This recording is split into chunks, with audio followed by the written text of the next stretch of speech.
ketika klimak ni uh, suasana ataupun iklim yang berlaku di satu-satu organisasi ni ada yang negatif, ada positif, itu perkara biasa lah.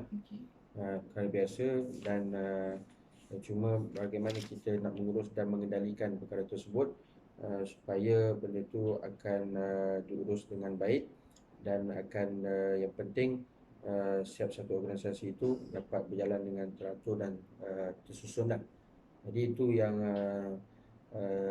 kefahaman yang saya lihat yang berkenaan tentang etika klimat tersebut. Ya, itu memang wujud supaya perkara tersebut khususnya dalam iklim persekitaran sekolah ini berlaku. Suasana environment yang baik, yang positif, yang memberi dorongan kepada semua warga sekolah di egoism, iaitu mementingkan diri sendiri. Kalau kita lihat dalam konteks persekitaran sekolah, perkara ini wujud, ada, mementingkan diri sendiri. Umpamanya kadang-kadang ialah setiap kadang satu keputusan tu mungkin berkendak lebih untuk diri sendiri, tidak melihat kepada kepentingan umum ataupun maslahat umum. Maka bila macam ini, dia sebenarnya dapat mengikis ataupun menghilangkan nilai-nilai profesionalisme, khususnya apatah lagi di peringkat sekolah lah. Maka tapi skalanya tak adalah besar, cuma tinggal lagi pengurus ataupun ketua di sekolah perlu membimbing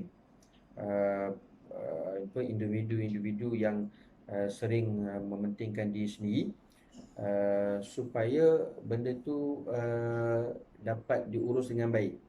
Kerana kalau sifat egoism ni, mementingkan diri sendiri, dia satu perangai ataupun sifat yang boleh memberikan konflik kepada organisasi. Kalau tak dibendung, maka dia akan merebak. Maka sebab itu peranan pengurus ataupun pentadbir bila lihat jenis yang pertama dalam persekitaran sekolah ni perlu dibimbing dan dinasihat selalu.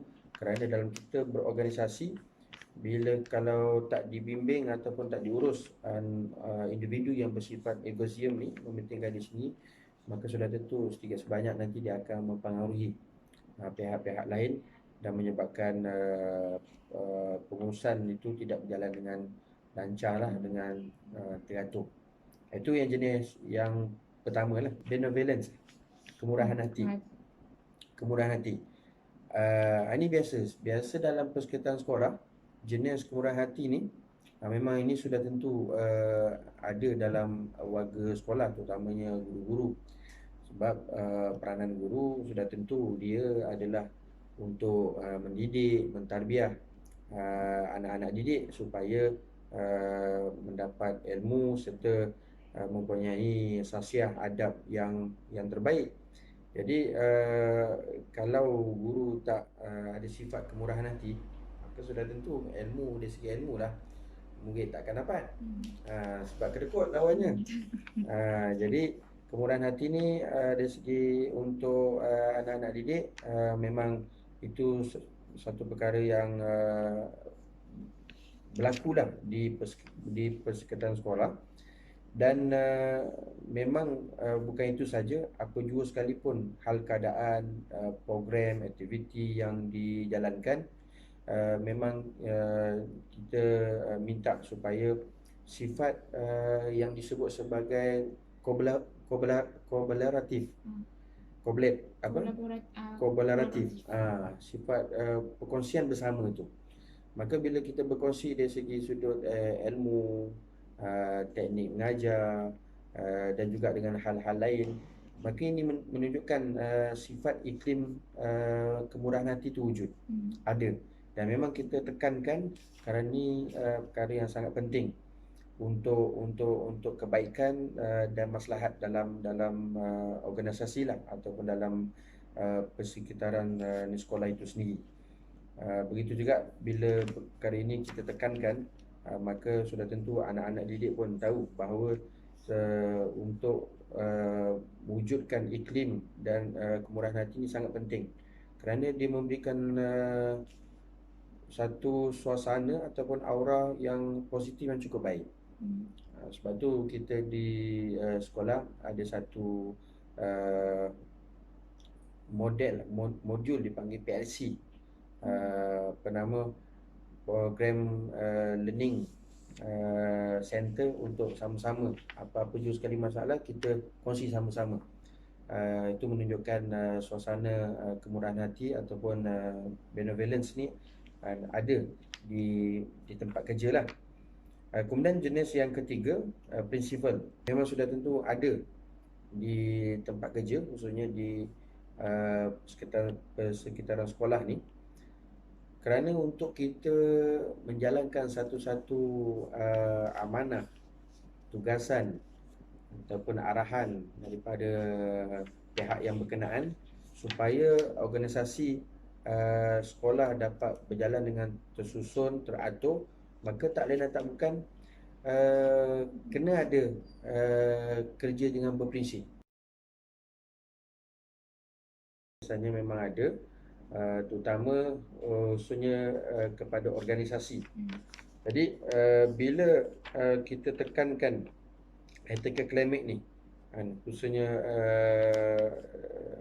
perkara-perkara yang positif, nilai-nilai sasiah, adab yang baik, seperti mana kemurahan hati, berprinsip dan sebagainya, maka impaknya yang pertama dari segi organisasi. Organisasi itu akan berjalan dengan terurus, dengan tersusun, dan tak ada sebarang konflik lah dalam organisasi tersebut. Jadi untuk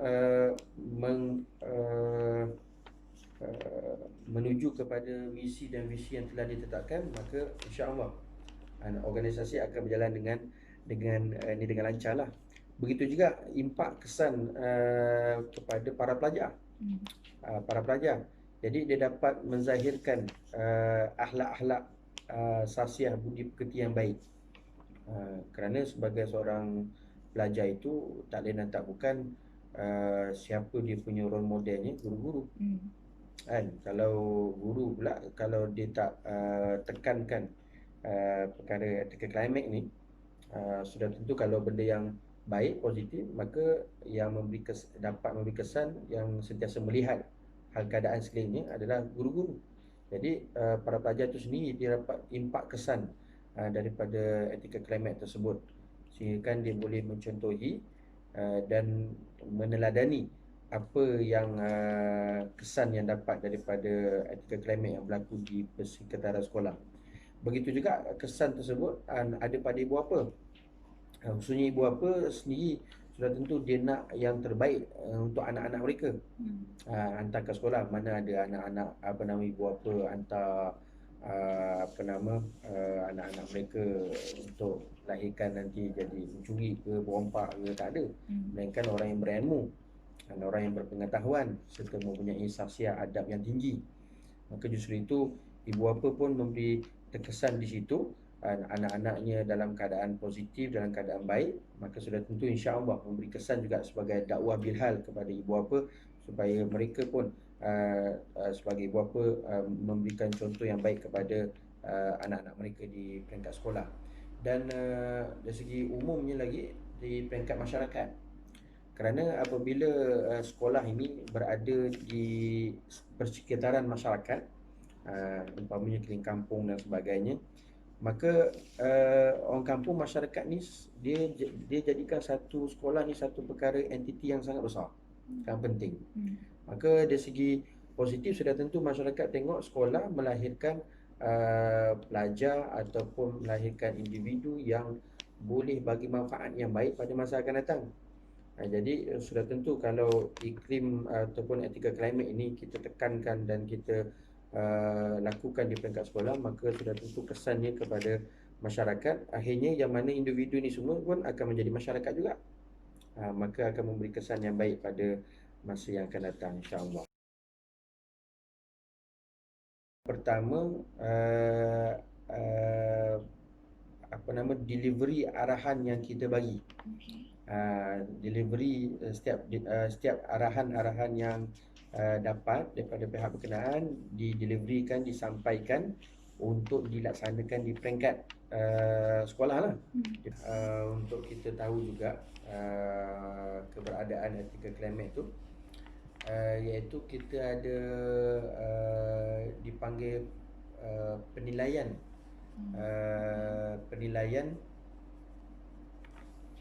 dalam menilai prestasi kerja, dipanggil PB3P, PBPPPP.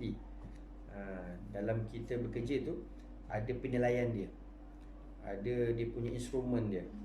Jadi dari segi situ pun kaedah untuk kita tahu bahawa keberadaan etika akademik ni ada ataupun tidak di peringkat sekolah dengan instrumen-instrumen yang telah ditetapkan sebagai menilai prestasi pekerja.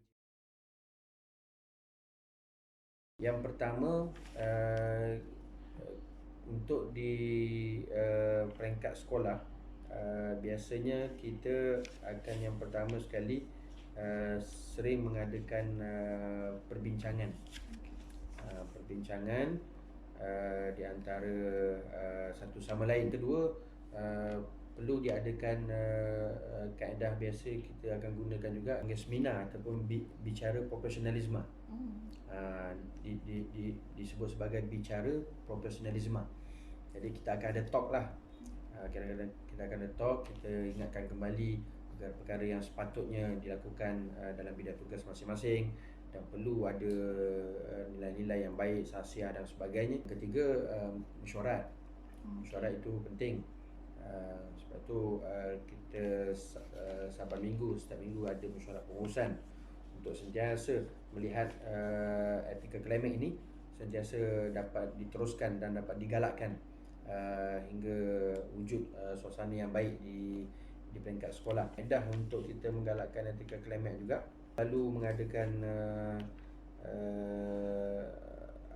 suasana-suasana yang baik lah. Kalau di peringkat sini kita ada usrah, kita ada lakukan tazkirah, kemudian ada amalan-amalan yang tertentu lah, benda-benda supaya menggalakkan etika climate ni.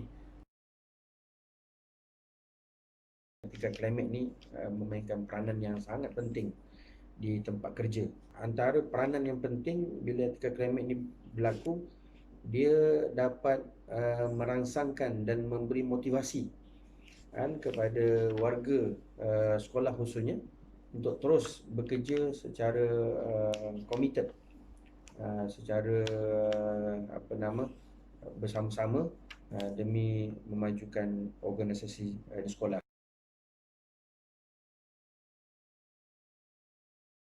Saban tahun, tiap-tiap tahun sebelum khususnya belum mula sekolah, kita ada perancangan dari segi semua unit lah. Contoh di peringkat sekolah kita ada unit kurikulum, ada unit co-curriculum, unit HAM. Maka itu semua antara perancangan-perancangan dibuat awal tahun dengan program-program aktiviti-aktiviti yang dijalankan.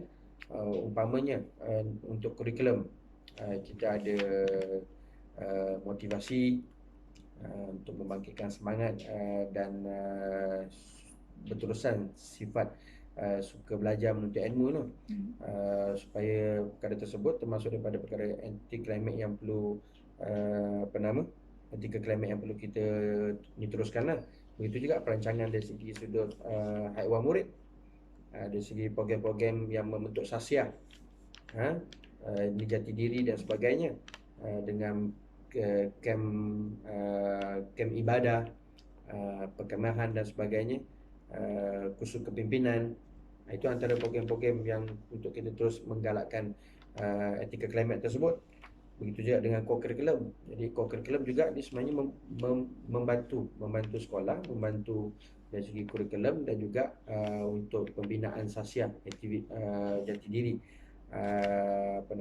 anak-anak didik yang berada di sekolah ini. Perlu wujud ethical climate ni. Kerana dengan ethical climate inilah sebenarnya dapat memantapkan dan dapat mengukuhkan lagi pemantapan sasiah, accountability, integriti dalam setiap pekerja. Kerana dengan ethical climate ni bahkan dapat membantu setiap pekerja-pekerja yang lain untuk teruskan bekerja dengan committed, dengan komitmen serta kompeten. Salah satu sifat ataupun perkara yang perlu diwujudkan pada organisasi, pada setiap pekerja, salah satunya sifat penyayang. Dan kerajaan sendiri pun menyarankan kita apatah lagi sebagai pendidik mempunyai sifat penyayang. Kerana bila sifat penyayang ini wujud dalam setiap individu yang bekerja, maka salah satunya dia akan melahirkan kepuasan dalam bekerja. Sebab kita hari ini untuk mendapatkan kepuasan dan keseronokan dalam bekerja, itu sebenarnya kaedahnya kita kena banyak memberi, bukan banyak meminta, memberi. Salah satunya kita kena beri apa? Beri kasih sayang, menjadikan setiap pekerja itu penyayang, penyayang kepada orang yang berada di sekitarnya, sama ada rakan sekerjanya ataupun dalam konteks sekolah dengan anak-anak didik dan sebagainya. Jadi banyak sebenarnya kita beri, apatah lagi dengan sifat penyayang, maka dia akan melahirkan kepuasan dalam bekerja dan seronok.